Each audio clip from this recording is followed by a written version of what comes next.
નમસ્તે વિદ્યાર્થી મિત્રો. ધોરણ 12 ગણિતમાં આપણે શ્રેણિક પ્રકરણની શરૂઆત કરેલી છે. એ શ્રેણિક પ્રકરણની અંદર જુદા ઘણા પ્રકારના ટોપિકો આપણે જોઈ લીધા છે અને અંતે આપણે એક છેલ્લે ઉદાહરણ બાકી છે અને ઉદાહરણ પછી પ્રકરણ સ્વાધ્યાય 3 બાકી છે. તો વિદ્યાર્થી મિત્રો, આજે ઉદાહરણ 28 અને પ્રકરણ સ્વાધ્યાય 3 ચલાવતા પહેલા તમને જરા કેટલી વાત કરી દઉં કે સમયના અભાવે અને ડેટાના અભાવે જે ગણેલું છે એમાંથી હું સમજાવી દઉં છું, એટલે જેથી કરીને તરત તમને સમજણ પણ પડી જાય અને ઓછા સમયમાં આપણું કામ પૂરું થઈ શકે. તો સૌથી પહેલા આપણે ઉદાહરણ 28 જોઈએ. અહીંયા તમે જોશો તો ઉદાહરણ 28 ની અંદર તમને 3 જુદા જુદા શ્રેણિકો આપેલા છે: શ્રેણિક એ, શ્રેણિક બી અને શ્રેણિક સી તથા CD minus A B equal to 0 શ્રેણિક આપેલું છે. અને તો આપણે શ્રેણિક ડી શોધવાનું છે. હવે અહીંયા જોઈએ તો સી અને ડી નો ગુણાકાર છે, એ અને બી નો ગુણાકાર છે તથા એ બંનેની બાદબાકી છે.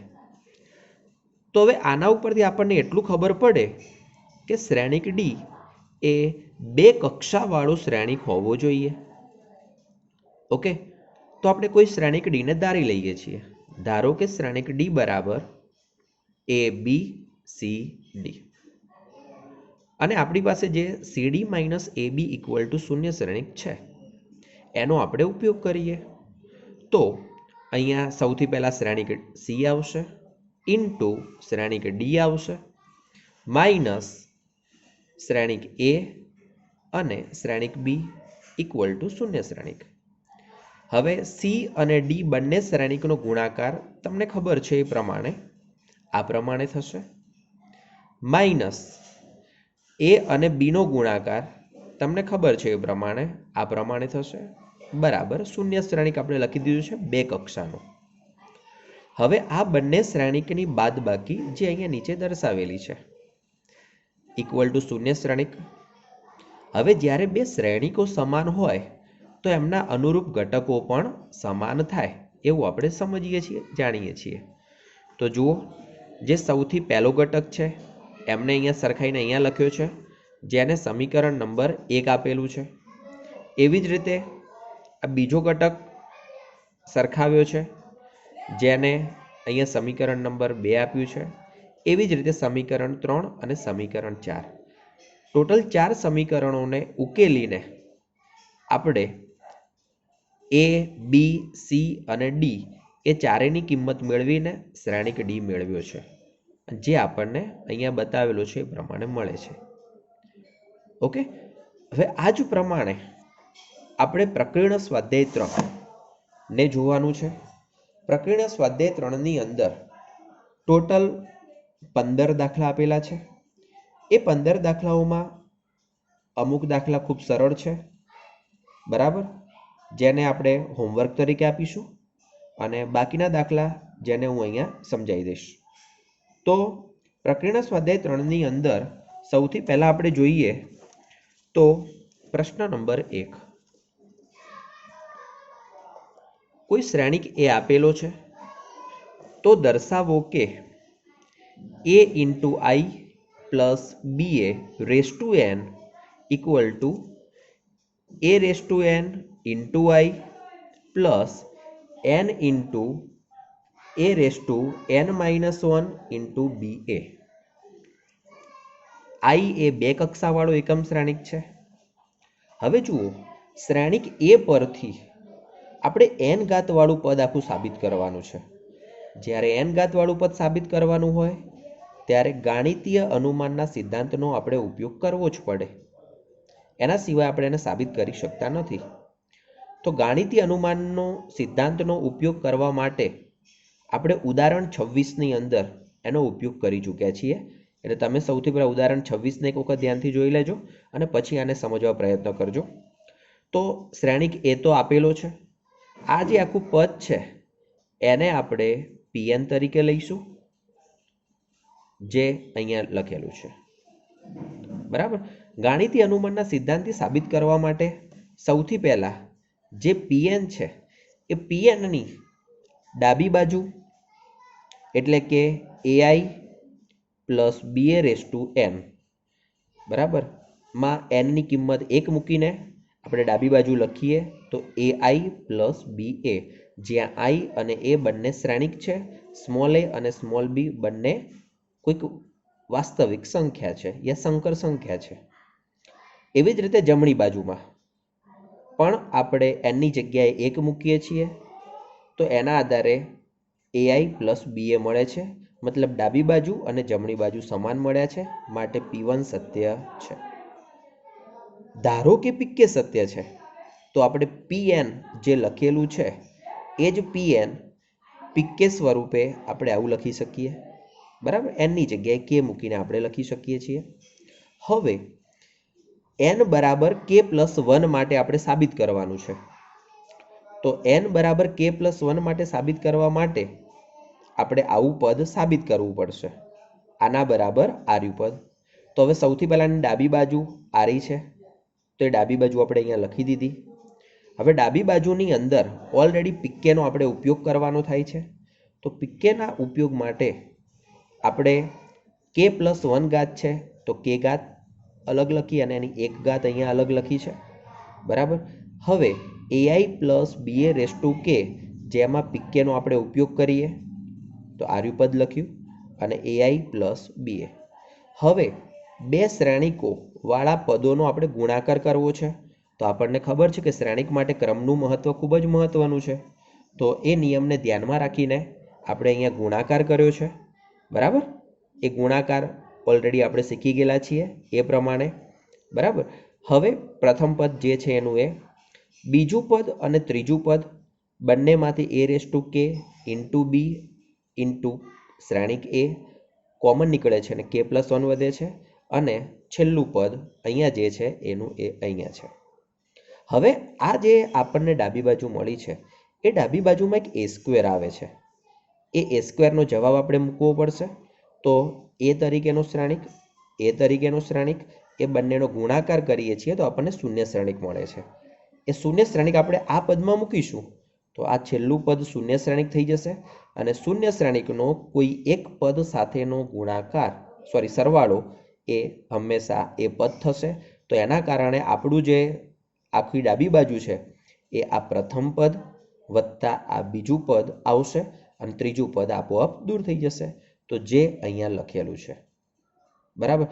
એ જ આપણા માટે જમણી બાજુ છે અને માટે n બરાબર k પ્લસ 1 માટે Pn સત્ય છે. એટલે કે આપણે એવું લખીએ છીએ કે P1 સત્ય છે અને PK સત્ય છે, ઇમ્પ્લાઇઝ PK પ્લસ 1 સત્ય છે.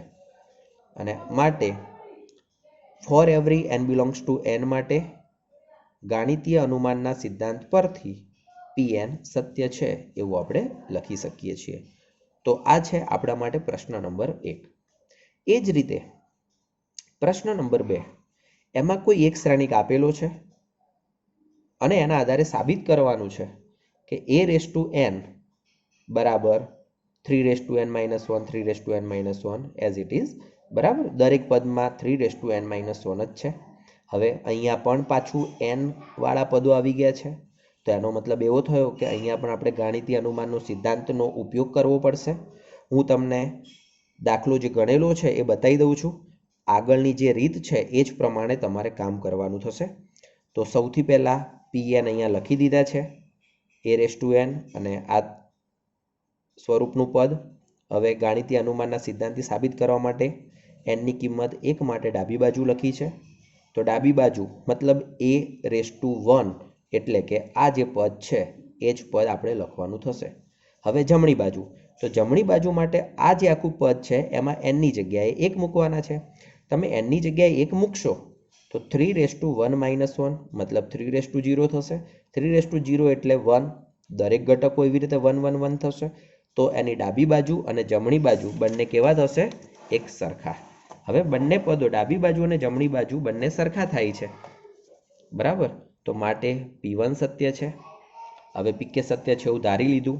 એના આધારે એ રેસ ટુ કે આપણે લખી દીધા પી એન પરથી. એન બરાબર કે પ્લસ 1 માટે આપણે ડાબી બાજુ લખી. તો ડાબી બાજુ છે આ છે આપણા માટે ડાબી બાજુ. તો ડાબી બાજુ માટે એ રેસ ટુ કે પ્લસ 1 અહીંયા સોરી ત્યાં નથી પણ અહીંયા છે ડાબી બાજુ. તો એ રેસ ટુ કે plus 1 equal to A raise two k into એ લખ્યા છે. હવે એ રેસ ટુ કે લખ્યા છે ત્યાં પીકેનો ઉપયોગ કર્યો છે અહીંયા. હવે પીકેનો ઉપયોગ કર્યો છે તો અહીંયા લખ્યું છે કે એક પરથી એ કે આપણા માટે શું છે પીકે છે. હવે આ પદમાંથી ઓલરેડી 3 રેસ ટુ કે માઇનસ 1 કોમન લઈ લીધા છે. હવે તમને ખબર છે કે શ્રેણિકમાંથી કોઈ પદ કોમન લેવું છે તો એના 9 ઘટકમાંથી એ પદ હોય તો જ એને આપણે કોમન લઈ શકીએ છીએ. મતલબ 3 રેસ ટુ કે માઇનસ 1 કોમન લીધા છે. કોમન એટલા માટે લીધા છે કે જેથી કરીને અંદરનું શ્રેણિક સરળ બને છે. ધારો કે કોઈ કોમન નથી લેતું અને ડાયરેક્ટ આ બંનેનો ગુણાકાર કરે છે તો પણ ચાલે. હવે આ બંનેનો આપણે ગુણાકાર વિચારીએ તો એ બંનેનો ગુણાકાર તમને ખબર છે એ જ રીત પ્રમાણે આ રીતે થશે. હવે એ ગુણાકારમાં આ 3 રેસ ટુ કે માઇનસ 1 ને આપણે અંદર ગુણી દઈએ છીએ તો એના આધારે આપણને 3 રેસ ટુ કે સ્વરૂપના બધા પદો મળે છે. એનો મતલબ કે આ આપણા માટે શું થઈ ગયું પી કે પ્લસ 1 ની જમણી બાજુ. એનો મતલબ પી કે પ્લસ 1 સત્ય છે એટલે કે P1 અને PK સત્ય છે.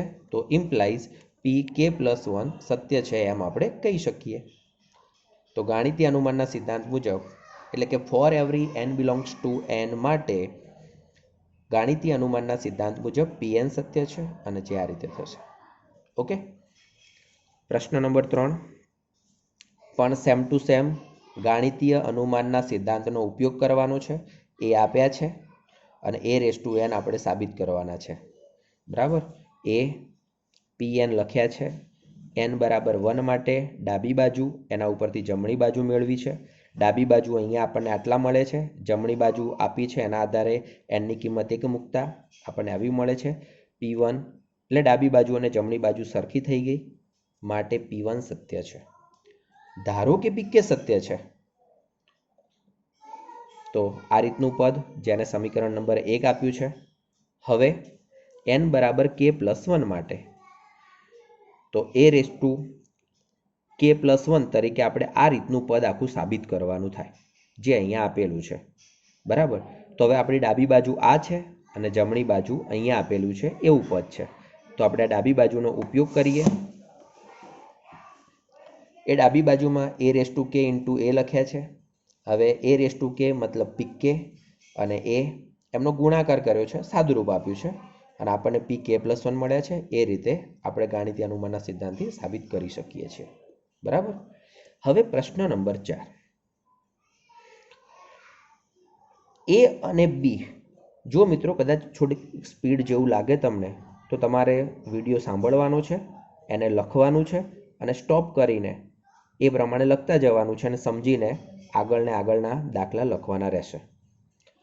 જો એ અને બી સમમિત શ્રેણિક હોય તો એ બી માઇનસ બી એ વિસમમિત શ્રેણિક છે એવું સાબિત કરવાનું છે. હવે વિસમમિત શ્રેણિક આપણે સાબિત કરવું હોય તો એના માટે આપણે જાણીએ છીએ એ પ્રમાણે કે એ બી માઇનસ બી એ નો ડેશ આપણે શું સાબિત કરવો પડશે માઇનસ એ બી માઇનસ બી એ આપણે સાબિત કરવું પડે. બરાબર. તો જ એ વિસમમિત શ્રેણિક કહેવાશે. હવે સૌથી પહેલાં એ અને બી સમમિત શ્રેણિક છે તો આપણે શું લખી શકીએ એ ડેશ ઇક્વલ ટુ એ અને બી ડેશ ઇક્વલ ટુ બી. હવે વિસમમિત શ્રેણિક સાબિત કરવા માટે એ બી માઇનસ બી એનો ડેશ એને આપણે લઈને કામ શરૂ કરવું પડશે. બાદ બાકી છે તો ડેશ બંને પદ માટે અલગ અલગ લખાય. હવે ડેશનો નિયમ તમને ખબર હશે તો B dash into A dash થશે. અહીંયા આ પદ માટે A dash into B dash થશે. તો બી ડેશની જગ્યાએ બી લખીએ છીએ. કેમ?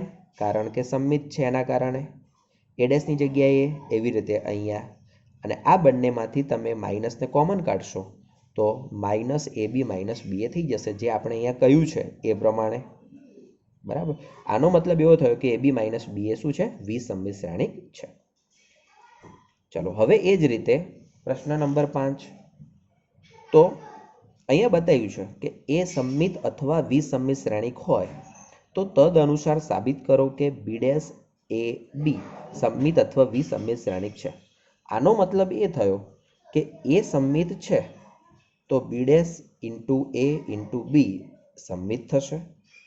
એ વિસંમિત છે તો બી ડેશ ઇન્ટુ એ ઇન્ટુ બી વિસંમિત શ્રેણિક થાય. તો હવે એ સંમિત શ્રેણિક છે એનો મતલબ તો એવો થયો કે એ ડેશ ઇક્વલ ટુ એ છે. હવે આ પદ સંમિત બતાવવું છે તો શું કરવું પડે? આ પદનો ડેશ એનો મતલબ કે બી ડેશ એ બી નો ડેશ આપણે શું સાબિત કરવું પડશે? બી ડેશ એ બી સાબિત કરવું પડશે. બરાબર. તો ચલો એનો ડેશ આપણે જોઈએ. તો એનો ડેશ અહીંયા છે. અહીંયા બી ડેશને એમના એમ રાખ્યા છે અને એ બીનું એક જૂથ બનાવી દીધું છે અને એનો ડેશ કર્યો છે. હવે સમજો કે આ આપણા માટે એક્સ છે, આ આપણા માટે વાય છે અને એક્સ વાયનો ડેશ હોય તો શું થાય? વાયનો ડેશ પહેલાં લખાય છે, એક્સનો ડેશ પછી લખાય છે. હવે એ બીનો ડેશ હોય તો B dash into A dash into B. પણ આપણે જાણીએ છીએ એ પ્રમાણે કે તમને કોણ સંમિત આપ્યું છે? એ સંમિત આપ્યું છે તો એ ડેશની જગ્યાએ આપણે એ લખી શકીએ. બી ડેશ તો એના એ છે, બી પણ એના એ છે, માટે બી ડેશ એ બી નો dash equal to B dash A B. એની એ જ રીતે જો એ વિસંમિત શ્રેણિક છે તો A dash equal to minus A થશે અને એના એ જ નિયમ પ્રમાણે તમે કામ કરશો તો તમને આ પદ વિસંમિત શ્રેણિક તરીકે મળે છે. ઓકે, ચલો પ્રશ્ન નંબર 6. શ્રેણિક એ આપેલો છે તમને, એના માટે A dash into A equal to I હોય તો એક્સ વાય ઝેડના મૂલ્યો શોધવાના છે. હવે એ શ્રેણિક પરથી તેનો પરિવર્ત શ્રેણિક કરીએ તો એ ડેશ મળે છે. હવે એ પરિવર્ત શ્રેણિક તમને ખબર છે કે હારને સ્તંભમાં લખવાના છે તો એનો પરિવર્ત મળી જશે. એ બંનેનો ગુણાકાર આઈ નો આપણે ઉપયોગ કરવાનો છે. જુઓ અહીંયા એમનો બંને શ્રેણિકો લખી દીધા છે અને બાજુમાં આઈ મતલબ 3 કક્ષાનો એકમ શ્રેણિક લખ્યો છે. આ બંને શ્રેણિકનો ગુણાકાર અહીંયા લખ્યો છે. દરેક ગુણાકાર તમારે જાતે જ કરવાના છે ને એ પ્રમાણે કામ કરવાનું છે. અને પછી એને તમે આ શ્રેણિક સાથે સરખાઈ દેશો, બરાબર, તો તમને અનુરૂપ એક્સની કિંમત, વાયની કિંમત અને ઝેડની કિંમત કોઈ જ વધારે સાદુરૂપ આપવાની જરૂર નથી, તરત જ કિંમતો મળી જશે. ચલો હવે અહીંયા જોઈએ પ્રશ્ન નંબર 7. એક્સની કઈ કિંમત માટે આ 3 શ્રેણિકોનો ગુણાકાર શૂન્ય શ્રેણિક મળે છે? તો હવે ઓલરેડી તમને ગુણાકાર કરતા આવડે છે તો એ પ્રમાણે ખાલી ગુણાકાર કરી દેવાનો છે. આનો આની સાથેનો ગુણાકાર અહીંયા બતાવેલું છે એ પ્રમાણે આ જે શ્રેણિક છે 1 ક્રોસ 3 છે અને આ છે 3 ક્રોસ 3 છે તો એ બંનેનો ગુણાકાર 1 ક્રોસ 3 સ્વરૂપે મળે છે. 1 ક્રોસ 3 આ ત્રીજો શ્રેણિક એમનો એમ. હવે 1 ક્રોસ 3 નો 3 ક્રોસ 1 સાથેનો ગુણાકાર કરીએ તો અંતે 1 ક્રોસ 1 પ્રકારનો શ્રેણિક આપણને મળે. તો જોઈ લો અહીંયા જે આપ્યું છે એનો આની સાથેનો ગુણાકાર કરવામાં આવે છે તો તમને એક જ કક્ષાનો શ્રેણિક મળે છે અને એના આધારે 4 + 4x થાય છે. આ બાજુ શૂન્ય શ્રેણિક છે પણ એક કક્ષાને કારણે 0 લખી દીધા છે અને એના કારણે એક્સની કિંમત -1 મળે છે. બરાબર, આ દાખલો ખૂબ જ અગત્યનો રહેશે. હવે એના પછી દાખલા નંબર 8. શ્રેણિક એ આપેલો છે અને એના આધારે આ સાબિત કરવાનું છે. તો મિત્રો આવું તમે સાબિત કરી શકો છો ડાબી બાજુ ઉપરથી જમણી બાજુ, એને હું કંઈ સમજાવતો નથી.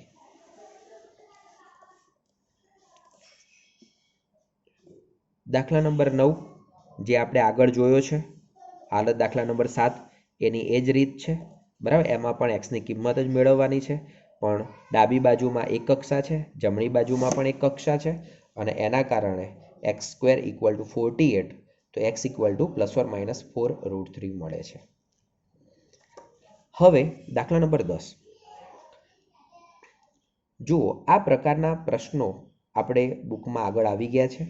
બરાબર, ટોટલ 5-6 પ્રકારના 5-6 જેટલા પ્રશ્નો છે. હવે અહીંયા ઓલરેડી જે રકમ આપી છે એને તમે બુકમાંથી વાંચી લેજો ધ્યાનથી. હવે અહીંયા બજાર 1 અને 2 છે, વસ્તુઓ એક્સ વાય અને ઝેડ છે. પહેલા બજારમાં એક્સ વસ્તુઓ આટલી, વાય વસ્તુઓ આટલી અને ઝેડ વસ્તુઓ આટલી વેચાઈ છે. બીજા બજારમાં એ પ્રમાણે અનુરૂપ વસ્તુઓ વેચાઈ છે અને એના પ્રમાણે આપણે 2 પ્રશ્નોના જવાબ માગ્યા છે. હવે પ્રથમ પ્રશ્નને આપણે ધ્યાનથી જોઈએ તો એક્સ વાય ઝેડની નંગ દીઠ વેચાણ કિંમત 2.50 રૂપિયા, 1.50 રૂપિયા અને 1 રૂપિયો છે. તો શ્રેણિક બીજગણિતની મદદથી પ્રત્યેક બજારમાંથી થતી કુલ આવક શોધો. હવે પ્રત્યેક બજારમાંથી થતી કુલ આવક શોધવા માટે કુલ આવક મતલબ 1x1 શ્રેણિક તમારે મેળવવો પડશે. તમારી પાસે અહીંયા એક્સ વાય અને ઝેડ જે પ્રથમ બજારમાંથી કયું છે, બરાબર, તો એ પ્રથમ બજાર માટેનો શ્રેણિક આપણે વિચારીએ તો એ 1x3 પ્રકારનો થાય છે. હવે 1x3 પ્રકારનો હોય તો એની સાથે જુઓ 1x3 પ્રકારનો શ્રેણિક છે અને એની સાથે 3x1 પ્રકારનો ગુણાકાર કરવામાં આવે તો એનો જવાબ અંતે કેવો મળે છે? 1x1. તો મતલબ જે આ વસ્તુઓનો જે શ્રેણિક છે એને આપણે 1x3 પ્રકારનો શ્રેણિક લઈશું અને આ જે વેચાણ કિંમતનો શ્રેણિક છે એને 3x1 લઈશું. એટલે કે તમે જવાબમાં જોશો એ પ્રમાણે વસ્તુનો શ્રેણિક અહીંયા આપ્યો છે અને વેચાણ કિંમતનો શ્રેણિક અહીંયા આપ્યો છે. અહીંયા બાજુમાં પણ સમજાવેલું છે, બરાબર. હવે એમનો ગુણાકાર તમે કરો તો તમને 46,000 મળે છે. આ કોના માટેની વાત થઈ? બજાર 1 માટેની વાત થઈ. એની એ જ રીતે બજાર 2 માટે તો તમે આ 6,000, 20,000, 8,000 ને લઈ લો અને એ પ્રમાણે આ વેચાણ કિંમત લઈ લો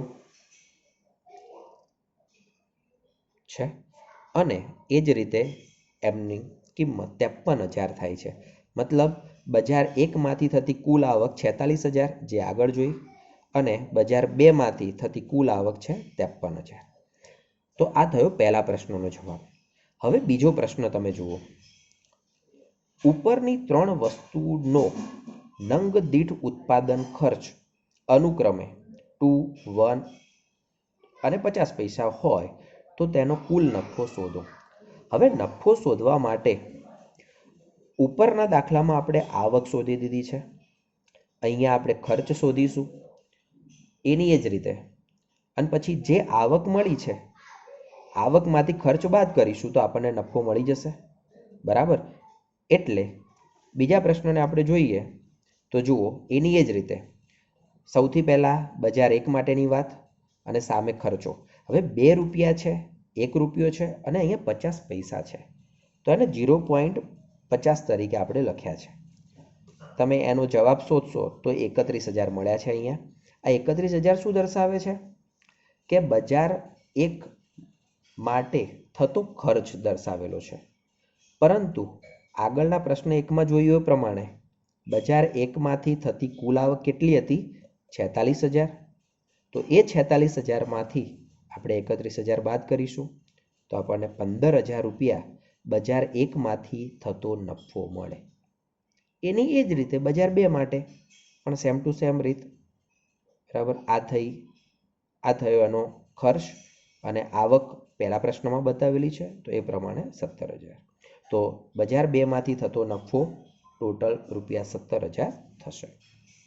હવે પ્રશ્ન નંબર 11માં તમે જોશો તો એક શ્રેણિક એક્સ આપ્યો છે, એનો એક શ્રેણિક સાથેનો ગુણાકાર, બાજુમાં બીજો શ્રેણિક આપ્યો છે એ પ્રમાણે.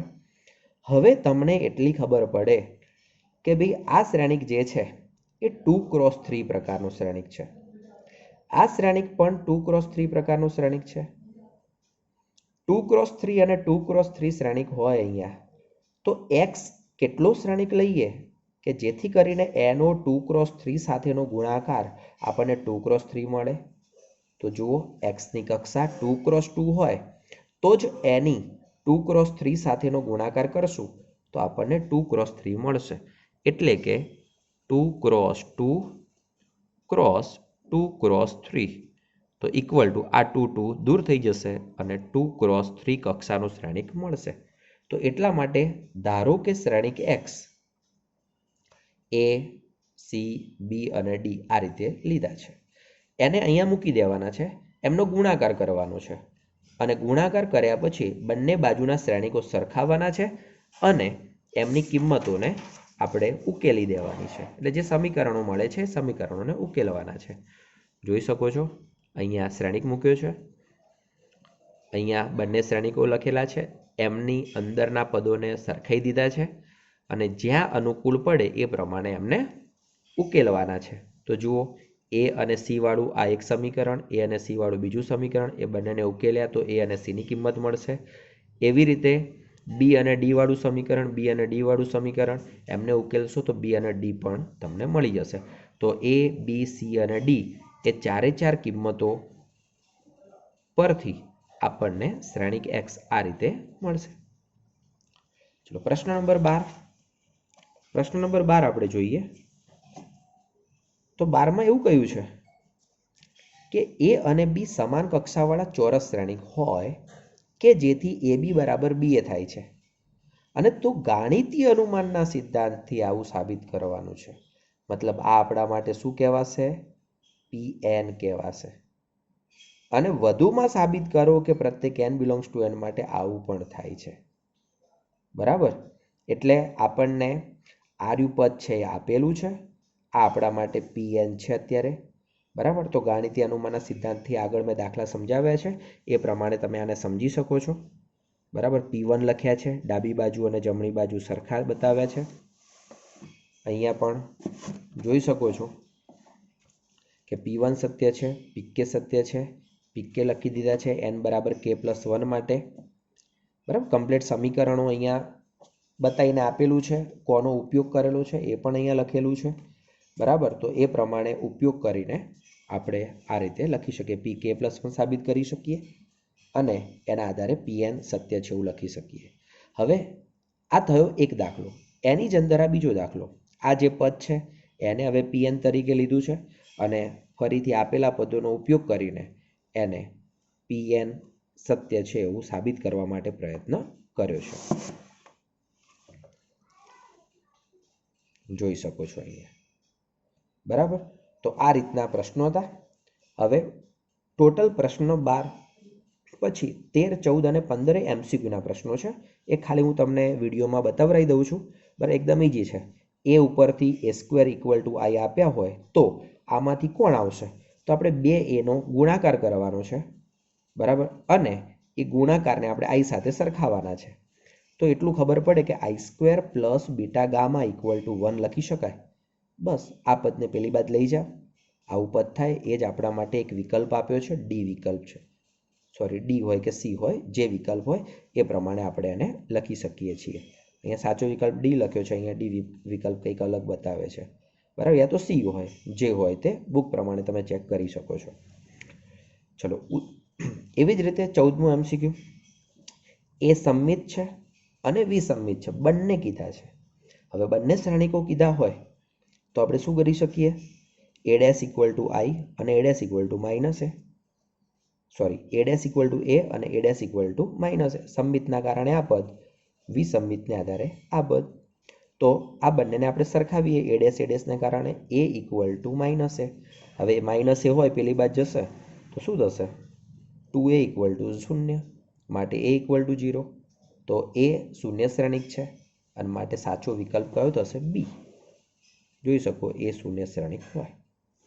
ચલો એવી જ રીતે છેલ્લો પ્રશ્ન. a² = a થાય તેવો ચોરસ શ્રેણિક a હોય તો આ પદની કિંમત ખાલી જગ્યા થાય. હવે આ પદ જે છે એનું શ્રેણિકના નિયમ પ્રમાણે એનું વિસ્તરણ કરી દેવાનું છે. આની જે વિસ્તરણનું પદ હોય એ પ્રમાણે એનું સાદરૂપ આપવાનું છે.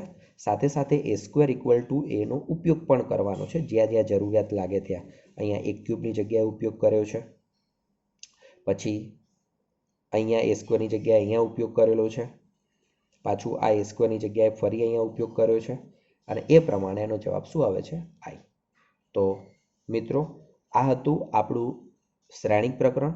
તમે અન્ય કોઈ બુક હોય તો એની અંદરથી પણ તમે આ શ્રેણિક પ્રકરણને અનુરૂપ દાખલા ગણી શકો છો અને કોઈને કંઈ પણ ક્વેરી હોય તો મારા વોટ્સએપ નંબર ઉપર મને જે તે ક્વેશ્ચન મૂકી શકે છે અથવા જે કોન્ટેક્ટ નંબર આપેલો છે એના ઉપરથી તમે મને કોલ કરી શકો છો. આવતીકાલે આપણે આના પછીનું નિશ્ચાયક પ્રકરણનો અભ્યાસ કરીશું. બરાબર, એ માટે કોઈ જરૂરી લિંક મૂકીશ અથવા લિંકને અનુરૂપ મારો વિડીયો બનાવીને તમને મોકલીશ. જે પણ દાખલા છે એ બધા તમારા નોટબુકમાં લખી દેવાના છે વ્યવસ્થિત રીતે અને ખૂબ સારા અક્ષરે. Okay, thank you.